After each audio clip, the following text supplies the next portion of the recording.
Governo desmente venda da Arena da Amazônia. CPI da pedofilia houve representantes de entidades religiosas, movimentos sociais e vítimas de abuso sexual. A Leão vai recorrer da decisão do Supremo Tribunal Federal que considera inconstitucional a lei que efetivou aproximadamente 12 mil servidores públicos no Amazonas. E ainda, a Assembleia realiza a primeira semana de educação no trânsito e capacita servidores. Em Brasília, deputado Marcos Rota apresenta relatório final da CPI da telefonia do Amazonas. Conceição Sampaio propõe os direitos da mulher como disciplina em escolas públicas. E Tiago de Mello é homenageado na Assembleia pelos 50 anos do poema O Estatuto do Homem. Os principais fatos da semana no Parlamento Estadual agora no Alean Notícias.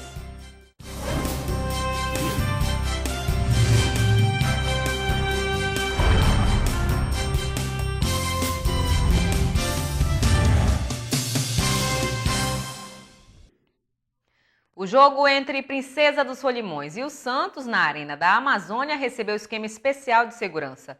Mais de 1.500 homens trabalharam durante a partida nas áreas interna e externa do estádio.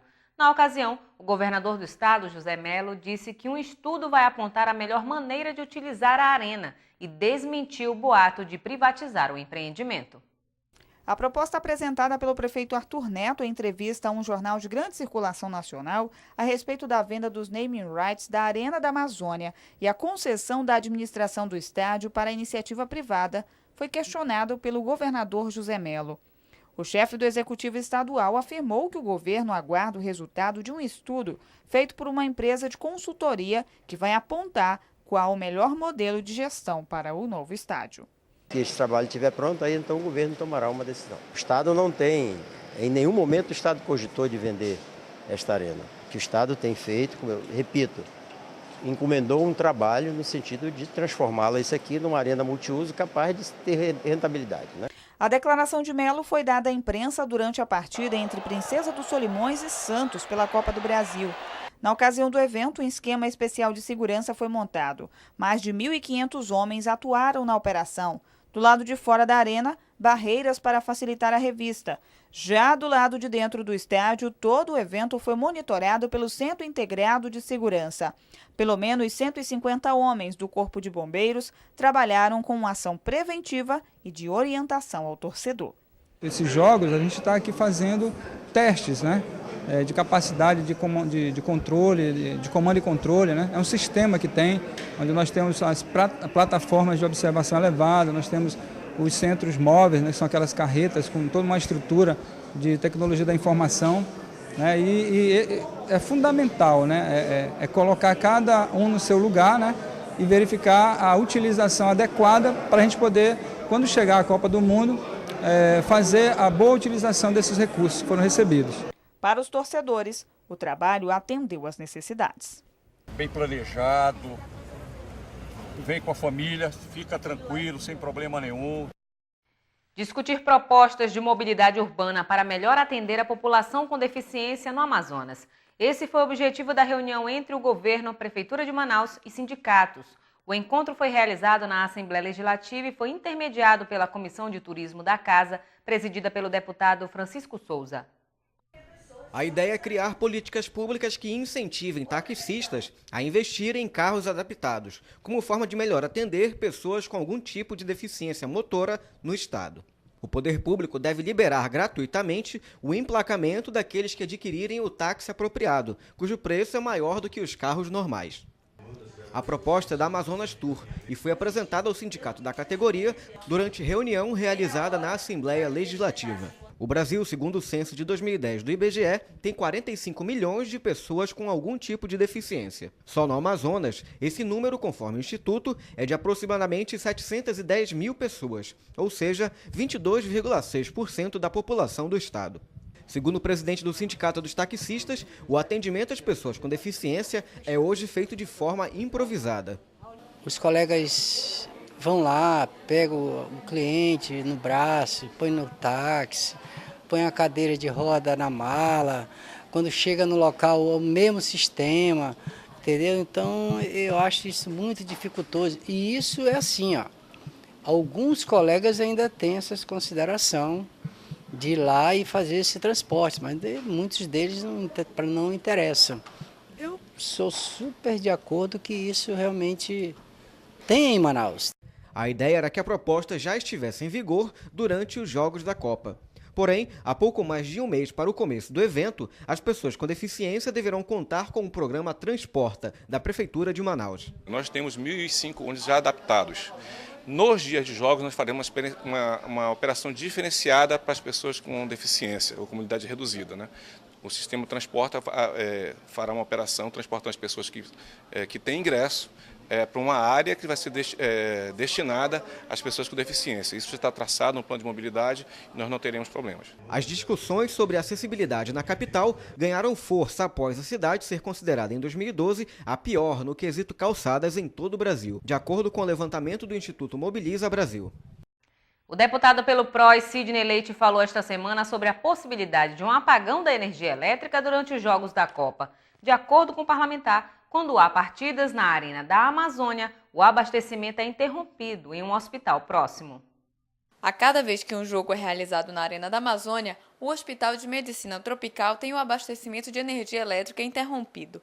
A denúncia foi trazida ao plenário Rui Araújo pelo deputado Sidney Leite. Todos somos sabedores que o Hospital de Medicina Tropical fica muito próximo à Arena da Amazônia. E o Hospital de Medicina Tropical, ele é um hospital de alta tecnologia, um hospital high-tech, em que todo o processo de diagnóstico e de dados do paciente, ele não é feito em papel, é feito de forma digital.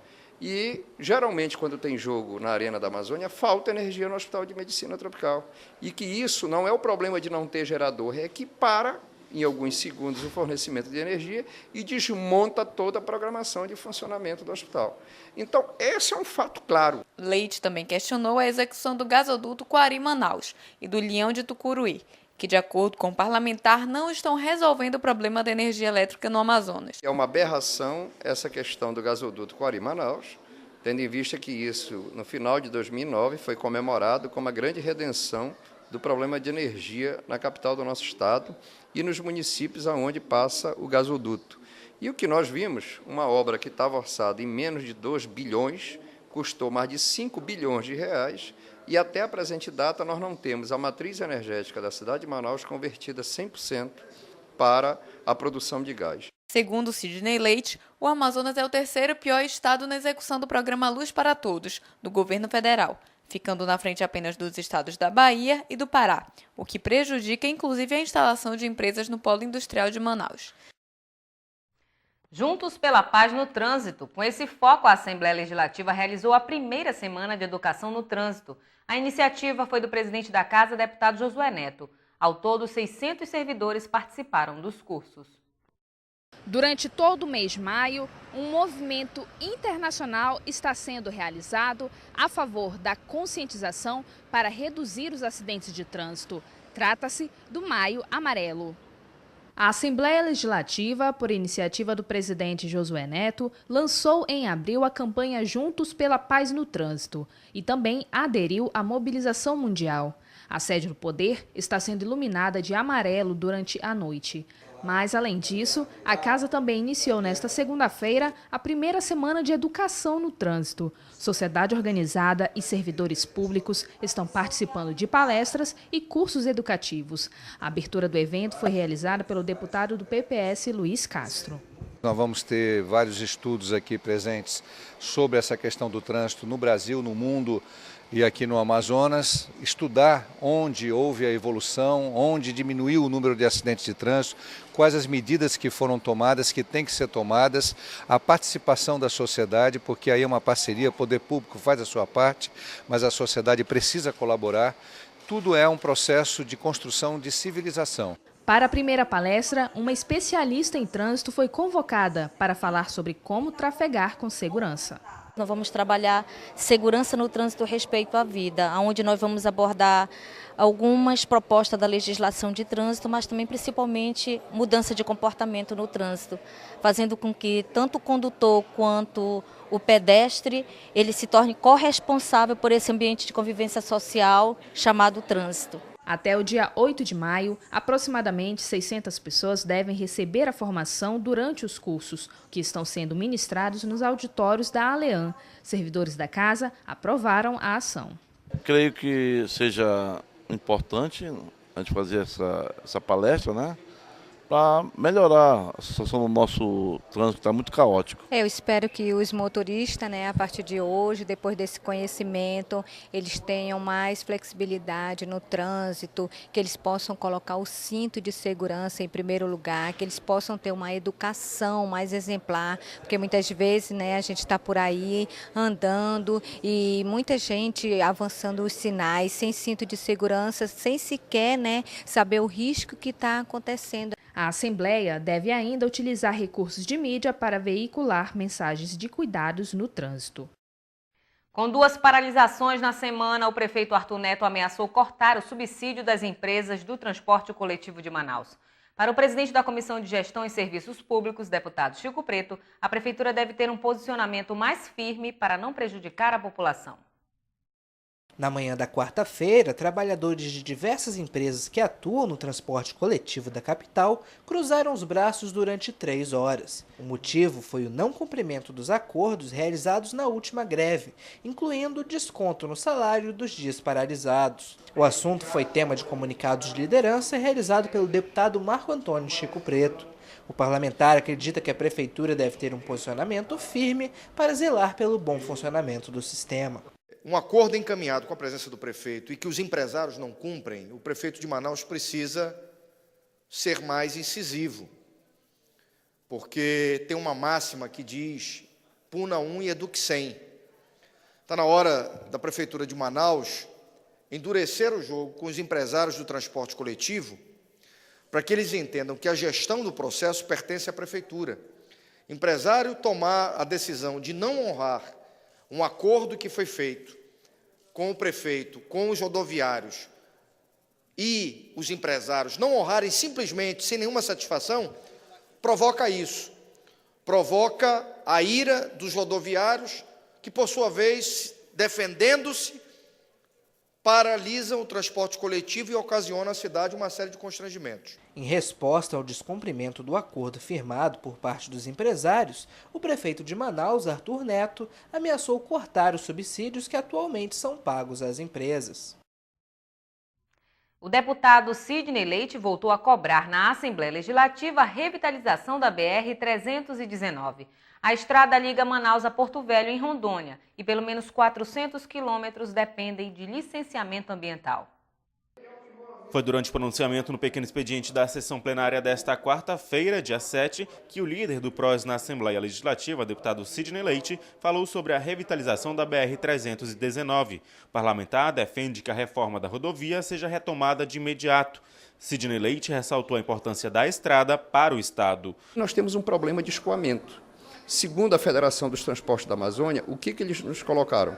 Que hoje o transporte modal rodofluvial, você tem um gasto aí por mais de 12 dias para tirar uma carga de Manaus e levar até o Sudeste brasileiro, principalmente a São Paulo. E é um custo de aproximadamente 20 mil reais. Ou seja, se você tivesse a estrada BR-319, você teria esse transporte em dia em torno de 5 dias e teria uma economia financeira de, no mínimo, 20%. 400 quilômetros da rodovia estão intrafegáveis. Para a reforma desse trecho, é necessário licenciamento ambiental. Segundo o deputado, falta vontade política para a solução do problema. Esse é um grande desafio, mas que falta vontade política. Porque, quando da presença da presidenta Dilma Rousseff, então candidata a presidente da República, ela esteve na BR-319, diga-se de passagem, foi o único local que ela veio no estado do Amazonas, e se comprometeu. E foram criadas inúmeras unidades de conservação, tanto no Rio Madeira quanto no Vale do Purus, para que nós pudéssemos ter a garantia do licenciamento ambiental. Depois de todo esse trabalho feito pela Universidade Federal do Amazonas, o governo veio alegar que o estudo era frágil. Em fevereiro desse ano, a presidente Dilma Rousseff esteve em Manaus e, durante a entrevista coletiva, disse que a revitalização da rodovia é uma questão complexa e que é necessária uma compreensão para o grande gargalo que é o licenciamento. A Assembleia Legislativa realizou na manhã desta sexta-feira uma sessão especial em homenagem ao Dia do Trabalhador. A proposta foi do deputado José Ricardo. O destaque ficou por conta do debate em torno da prorrogação da Zona Franca de Manaus.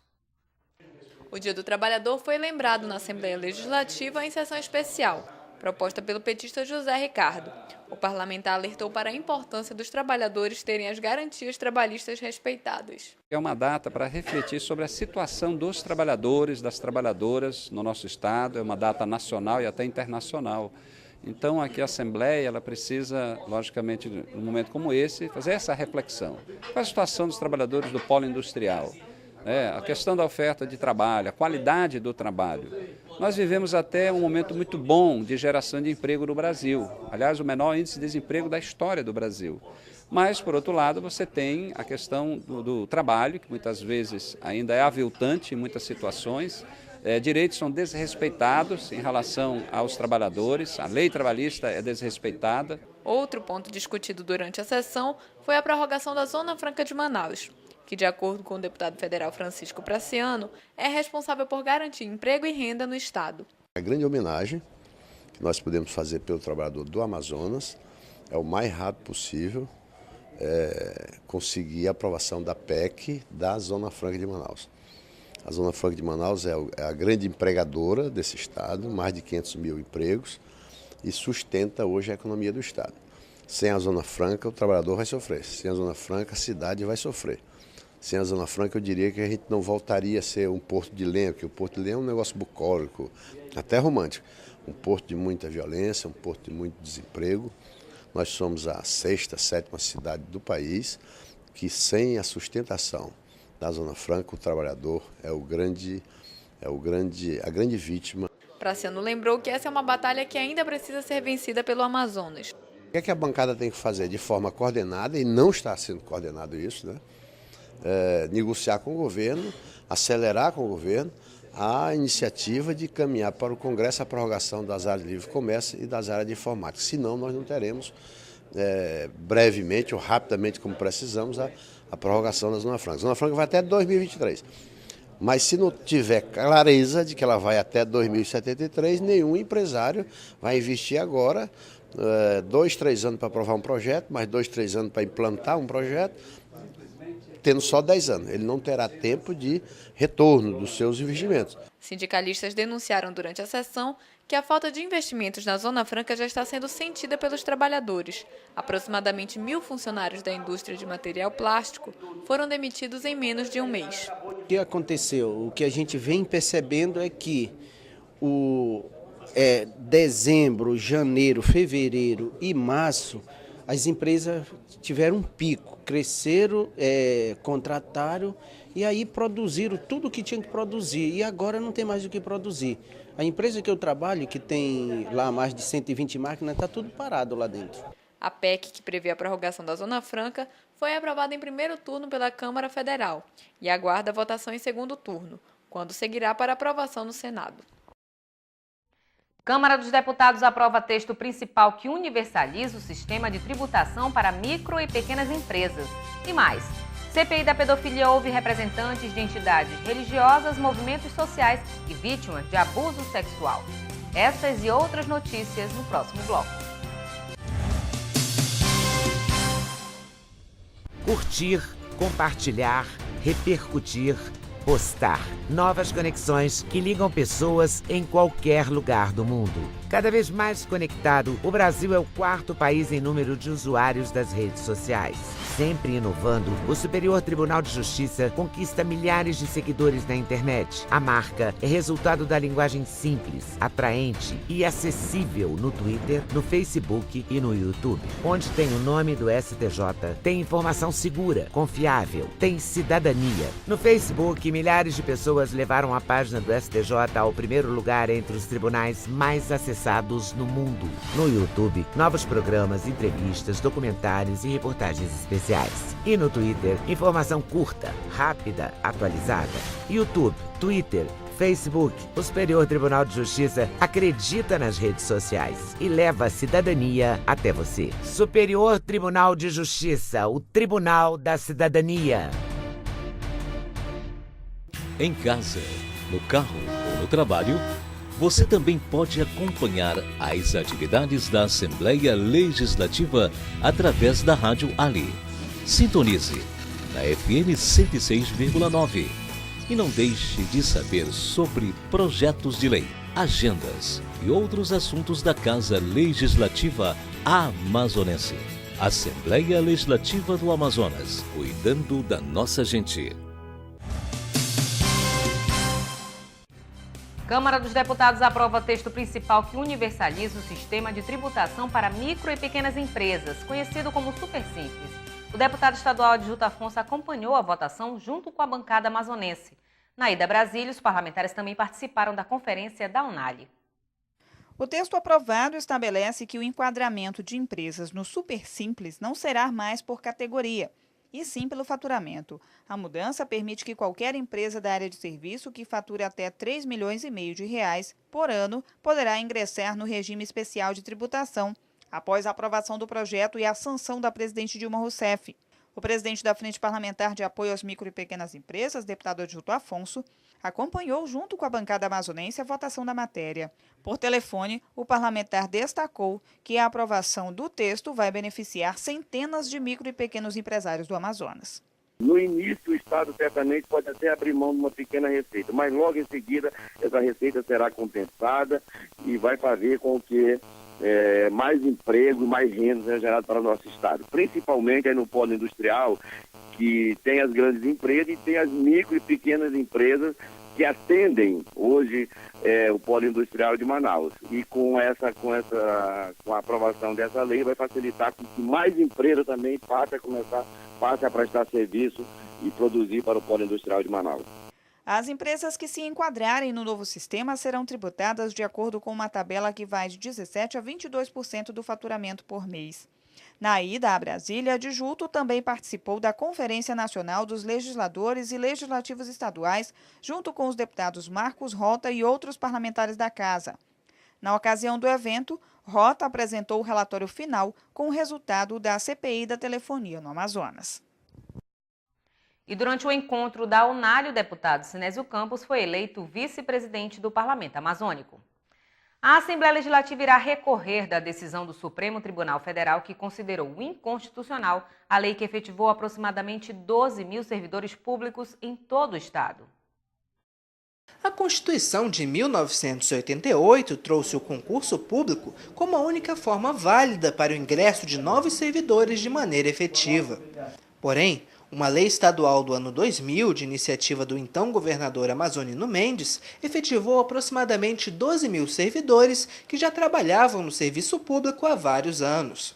A legalidade desta norma foi questionada no Supremo Tribunal Federal, que decretou a inconstitucionalidade da legislação. O procurador-geral da Assembleia Legislativa, Vander Góes, afirmou que pretende recorrer da decisão, que pode prejudicar servidores públicos que já estão próximos da aposentadoria. Nós ingressamos agora, semana passada, com um embargo de declaração contra uma decisão do ministro Celso de Mello num agravo regimental, agravo interno, né?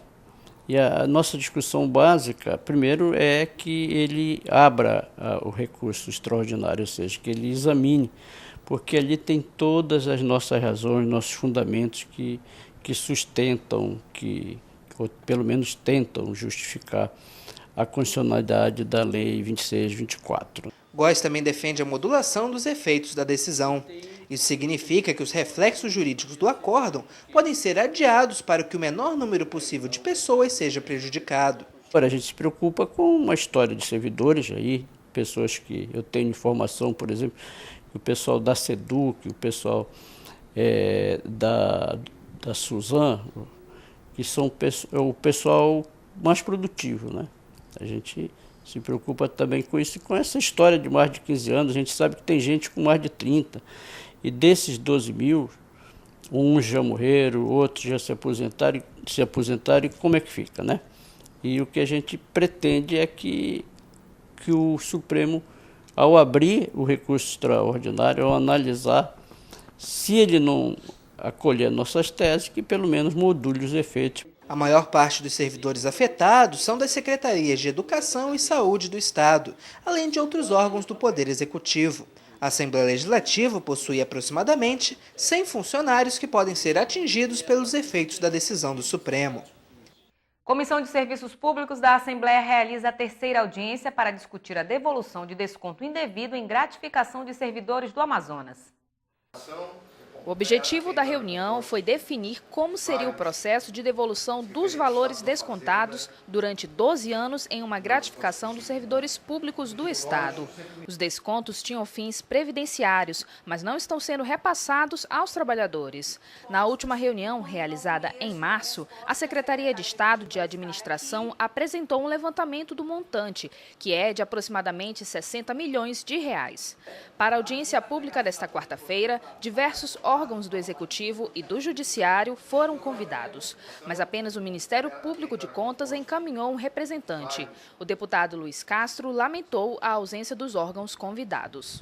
Eu destaco com muita tristeza e com muita decepção a falta de respeito. Os comissionados tiveram todo o ressarcimento dos descontos indevidos na sua gratificação de atividade e todos já receberam esse desconto indevido. Então o que nós estamos fazendo aqui é um chamamento para o governo vir e dizer: vamos pagar, vamos mostrar uma proposta, vamos pagar em 10 meses, em 1 ano, em 2 anos, vamos pagar de uma vez. O presidente da Comissão de Gestão e Serviços Públicos, deputado Chico Preto, que coordenou a audiência, explicou quais devem ser os próximos passos.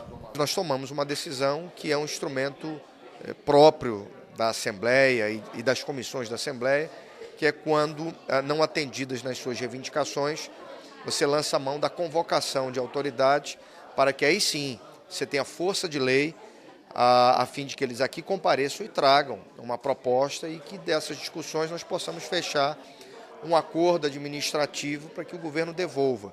Não se trata de aumento, não se trata de reajuste, se trata de devolver. A própria Constituição do Estado, ela prevê medidas de caráter punitivo ou de apuração de responsabilidade daqueles que têm a obrigação de comparecer aqui quando convocados. De acordo com o presidente do Sindicato dos Servidores Públicos Estaduais, trabalhadores foram prejudicados com o desconto. De acordo com a SEAD, dá quase 4 mil servidores, o que não é muito. O servidor público, ao longo desses anos, teve um desconto indevido. É importante que a sociedade saiba que o Estado não está dando nada para a gente, não.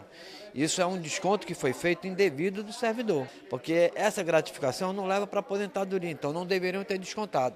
A próxima reunião para discutir o assunto está marcada para o dia 26 de maio, na sede da ALEAN.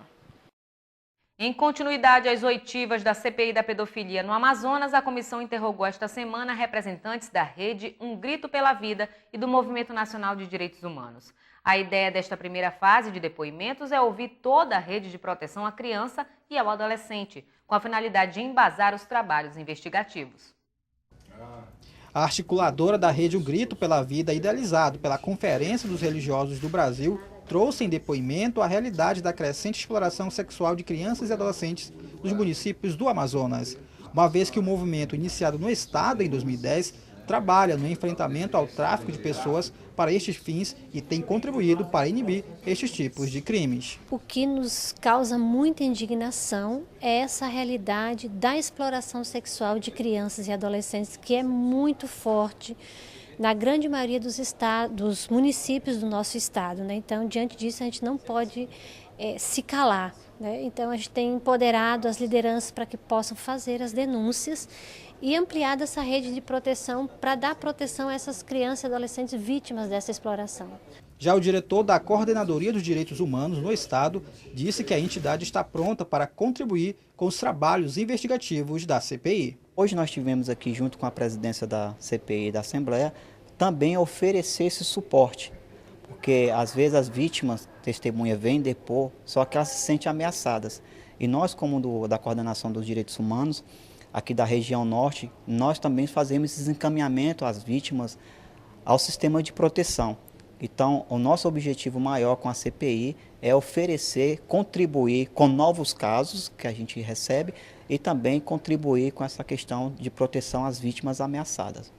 Ao longo dos relatos trazidos durante as oitivas, o deputado Luiz Castro verificou que a rede de proteção à criança e adolescente no Amazonas ainda é deficiente diante dos inúmeros casos de abusos envolvendo menores no interior. Muita deficiência, os conselhos tutelares estão sucateados, Eu mesmo estive em Vila Iranepé, observei denúncias da área rural, não tem dinheiro para ir para a área para comprar combustível, não tem dinheiro para alugar barco. É preciso você fortalecer os conselhos tutelares e integrar o trabalho dos conselhos tutelares com um Ministério Público atuante.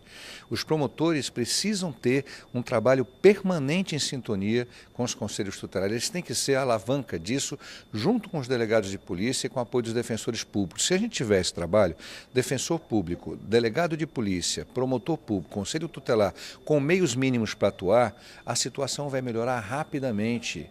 A ideia desta primeira fase de depoimentos é ouvir toda a rede de proteção à criança e ao adolescente com a finalidade de subsidiar os trabalhos investigativos da comissão.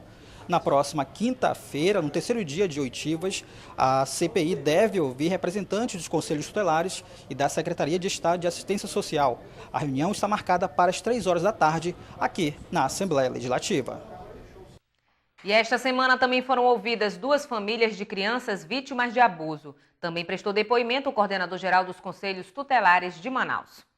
A discussão sobre os direitos da mulher pode se tornar disciplina em escolas públicas do Estado. Um projeto de lei de iniciativa da deputada Conceição Sampaio inclui o estudo desses direitos na grade curricular dos alunos. Mais informações com a repórter Priscila Sena. De acordo com a deputada Conceição Sampaio, o Brasil ocupa o 7º lugar entre os países com maior número de mulheres mortas por conta da violência doméstica. Os dados revelam ainda que, na maioria das ocorrências, o agressor possui vínculo afetivo com a vítima. Por conta desta situação, é que a deputada apresentou um projeto de lei que institui a obrigatoriedade do estudo dos direitos da mulher na grade curricular das escolas públicas do Amazonas. O objetivo é viabilizar mecanismos que contribuam para minimizar os casos de violência a partir da educação de jovens estudantes. Priscila Sena para o Alean Notícias. Deputado Marcos Rota apresenta a proposta de transformar o Lago de Balbina em um centro internacional de pesca esportiva. E mais, desembargadora Socorro Guedes assume o Tribunal Regional Eleitoral. É o que você vai ver no próximo bloco.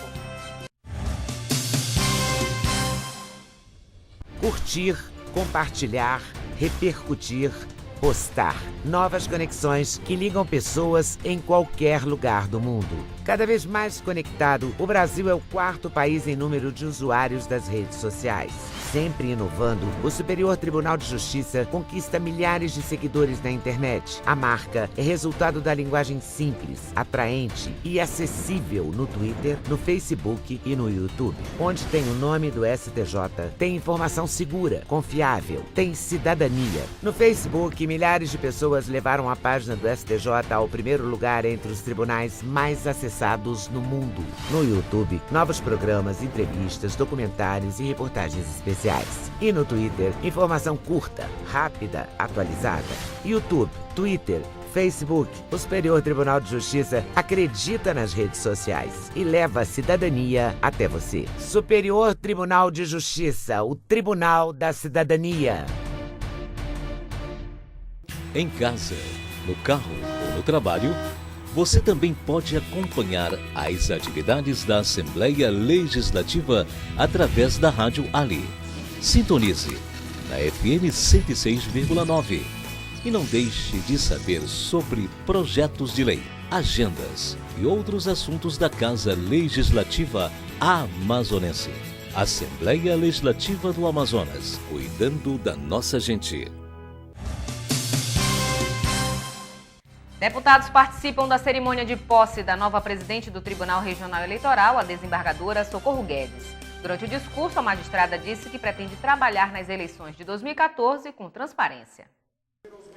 A cerimônia, realizada na sede do Ministério Público do Amazonas, reuniu parlamentares, autoridades do Poder Judiciário e do Executivo Estadual. A nova presidente da Corte Eleitoral Amazonense é a desembargadora Maria do Socorro Guedes, eleita no início de abril. No discurso, a magistrada fez questão de ressaltar que durante os trabalhos das eleições deste ano, o TRE vai prezar pela transparência democrática. A palavra de ordem será sempre trabalho, determinação, compromisso com a população, para que o voto popular seja respeitado. Nós temos o juiz da propaganda, o Ministério Público Eleitoral está atento e pedimos também apoio da população. Qualquer ato que presencie fotografe, entre em contato com a ouvidoria do TRE para que possamos imediatamente tomar as providências. Ainda sobre o comando do Tribunal Regional Eleitoral, a presidente disse que a meta é fazer o recadastramento biométrico em Manaus antes do pleito.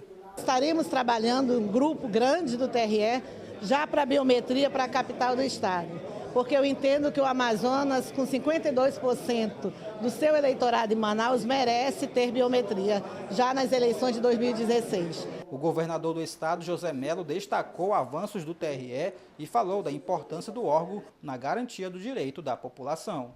Tanto a desembargadora Socorro quanto o desembargador Bessa são dois magistrados de nomeada, extremada competência e que têm se havido durante todo o tempo que estão à frente da magistratura amazonense de uma forma escorreita, correta, com decisões absolutamente pautadas na lei, mas também com um matiz muito forte de humanismo, como devem ser as decisões.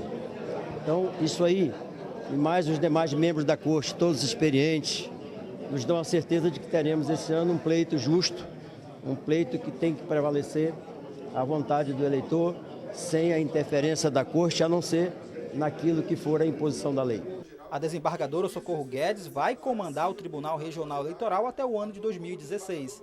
Além do presidente da Assembleia Legislativa, deputado Josué Neto, participaram da cerimônia os deputados Sidney Leite, Conceição Sampaio e Francisco Souza. Deputado José Ricardo apoia as metas do Plano Nacional de Educação. A legislação foi aprovada em comissão especial na Câmara Federal e segue para votação em plenário. Em análise no Congresso Nacional desde o final de 2010, o Plano Nacional de Educação possui metas ambiciosas para mudar a realidade do país. Entre as propostas do PNE estão a alfabetização de todas as crianças, a erradicação do analfabetismo absoluto e a redução em 50% do analfabetismo funcional. A lei também garante a universalização do ensino, com metas de ampliação do acesso a todos os níveis, da escola à universidade. A valorização dos professores e a garantia de acesso da pessoa com deficiência à rede regular de ensino também estão inclusas no projeto. A proposta foi aprovada em uma comissão especial na Câmara Federal e agora segue para votação em plenário. O líder do PT na Assembleia Legislativa, deputado José Ricardo, parabenizou o governo da presidente Dilma Rousseff pela iniciativa e espera a aprovação da matéria. De modo geral, há necessidade de mais recursos para a educação. Então, o Plano Nacional de Educação é um avanço, que é resultado de um debate a nível nacional, finalmente aprovado na Comissão Especial lá do Congresso Nacional. Falta o plenário agora votar também e para a sanção da presidenta. Objetivo maior, ampliar os recursos para a educação e melhorar a qualidade da educação nos próximos 10 anos. O objetivo é chegar a 10% do PIB aplicado, investido em educação. Isso é muito bom, acredito que vai mudar muito a realidade do nosso país. A votação no Congresso ainda não tem data para acontecer. Após aprovada, a proposta segue para a sanção presidencial. As metas do Plano Nacional de Educação devem ser atingidas até 2020. Deputado Marcos Rota apresenta a proposta de transformar o Lago de Balbina, no município de Presidente Figueiredo, em um centro internacional de pesca esportiva. Segundo o parlamentar, o local tem um atrativo turístico que precisa ser explorado.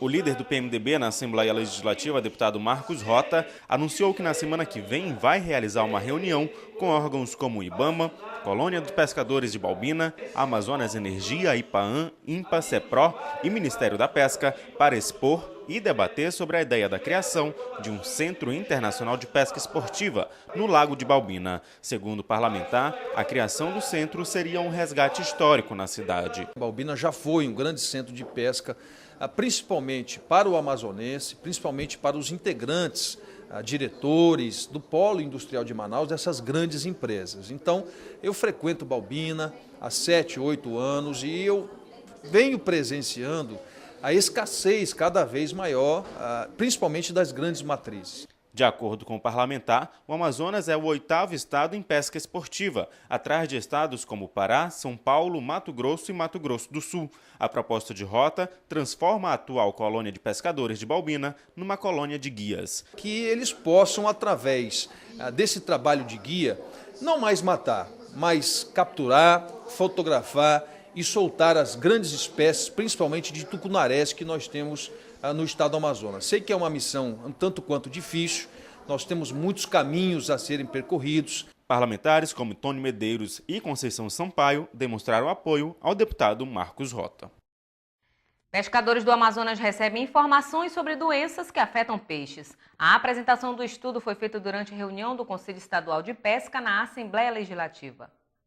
Esta é a segunda reunião ordinária de 2014 do Conselho Estadual de Pesca e Aquicultura. E um dos principais assuntos discutidos foi a elaboração de um indicativo ao governo do estado pedindo a inclusão do jaraqui e do surubim no período de defeso. O secretário executivo do setor explica os motivos. Toda a cadeia produtiva está preocupada com isso. Os pescadores, os armadores e também os consumidores. Hoje vocês sabem que, principalmente com relação ao surubim e o jaraqui, nós temos uma grande indivíduo, jaraqui menor do que 20 centímetros sendo capturado em quantidade e surubim de 40, 50 centímetros, que são indivíduos que ainda não reproduziram. E se você tirar esse indivíduo do estoque, com certeza nós não vamos ter renovação e a tendência é acabar. Ainda de acordo com o secretário, muitos benefícios poderão ser alcançados para a piscicultura com o controle da pesca das duas espécies. A ideia é que a gente possa fazer uma pesca de longo prazo, preocupado não só com as medidas regulamentatórias de tamanho, de período, de locais de pesca, mas também com a participação dos ribeirinhos, dos indígenas, da população interior que tem esse peixe como principal proteína. Também durante a reunião, um estudo coordenado pela Secretaria de Pesca foi apresentado aos pescadores sobre parasitas que estão atingindo os peixes. Na ocasião, foram mostrados como é a ação da verminose no tambaqui. Durante esse levantamento, a gente encontrou um parasita chamado acantocéfala, que ele é encontrado no trato intestinal do tambaqui e ele compromete a conversão alimentar do peixe. Então, o peixe que deveria crescer em um determinado período, ele não consegue crescer. E os piscicultores da região, eles têm tido sérios problemas com a permanência desse verme nas suas pisciculturas. A especialista afirmou que os estudos visam encontrar formas de combater as doenças, pois podem trazer limitações para ampliar a atividade pesqueira no estado. E a programação cultural para o período da Copa do Mundo voltou a ser tema do discurso do deputado estadual Tony Medeiros. O parlamentar defende uma maior participação dos cantores locais no evento esportivo como forma de valorizar a cultura amazonense. Da tribuna do plenário Rui Araújo, o deputado Tony Medeiros lamentou a pequena participação de artistas amazonenses na programação cultural durante a realização da Copa do Mundo em Manaus. Para o parlamentar, a presença de músicos locais poderia servir de vitrine para a arte criada no estado. Na opinião de Tony Medeiros, não justifica trazer artistas de outras unidades da federação ganhando cachês elevados, quando o Amazonas tem artistas que merecem ter a oportunidade de mostrar o potencial. O deputado questionou as viagens feitas pela empresa estadual de turismo do Amazonas para a Europa, para divulgar a cultura local. O mais interessante, e eu vou fazer a solicitação através desta casa, é que foram centenas de viagens para a Europa para divulgar. Será que se foi divulgar mesmo ou se foi passear na Europa com dinheiro público, deputada Conceição? O mais interessante é que levaram Garantido e Caprichoso para a Europa. E Garantido e Caprichoso nem estão na programação nem do Estado nem da Prefeitura de Manaus. A estimativa da Prefeitura de Manaus é que mais de 80 mil turistas estrangeiros, além de outros visitantes do Brasil, venham à capital prestigiar os Jogos da Copa. Em sessão especial, a Assembleia Legislativa abre o 5º Salão de Artes Plásticas em comemoração aos 50 anos do poema O Estatuto do Homem, escrito pelo poeta amazonense Tiago de Mello. O evento traz mais de 20 obras de artistas locais e tem a finalidade de fomentar a cultura regional.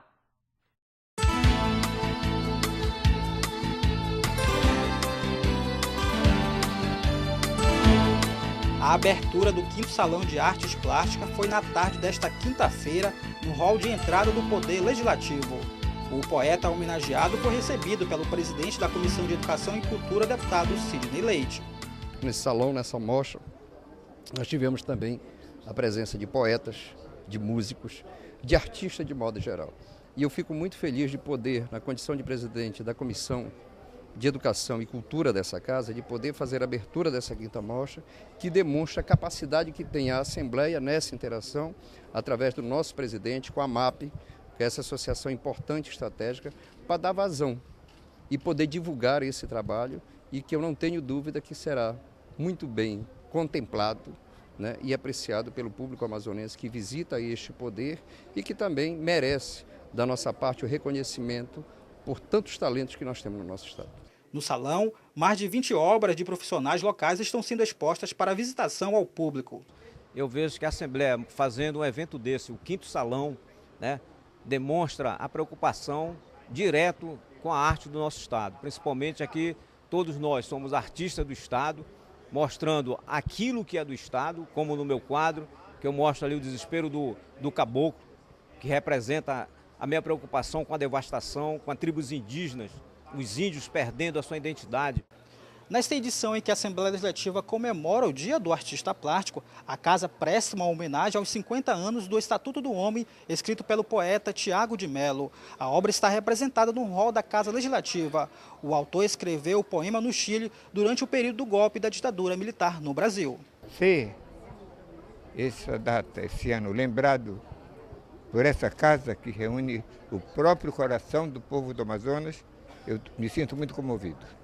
E espero que isso sirva de exemplo para que a arte do povo do Amazonas e os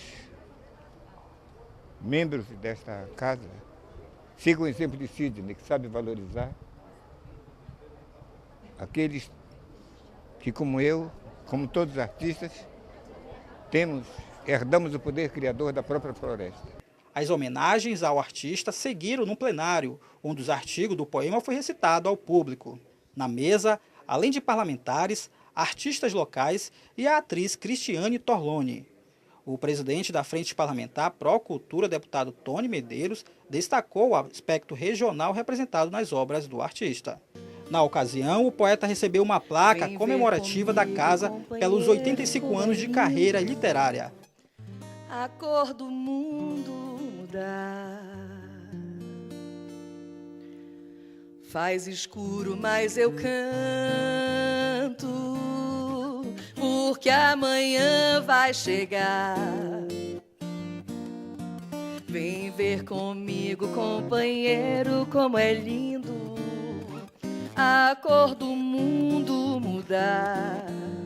Assim, Tiago de Mello continua afirmando: fica decretado que agora vale a verdade, agora vale a vida, e de mãos dadas marcharemos todos pela vida verdadeira.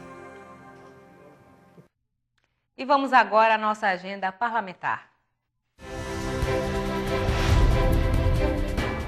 Dia 13 de maio, deputado Chico Preto, presidente da Comissão de Serviços Públicos da ALEAN, reúne com entidades para tratar de convênios na área de assistência social, às 9 horas da manhã, no mini plenário Cônego Azevedo. E veja agora o que foi destaque no ALEAN Notícias de hoje.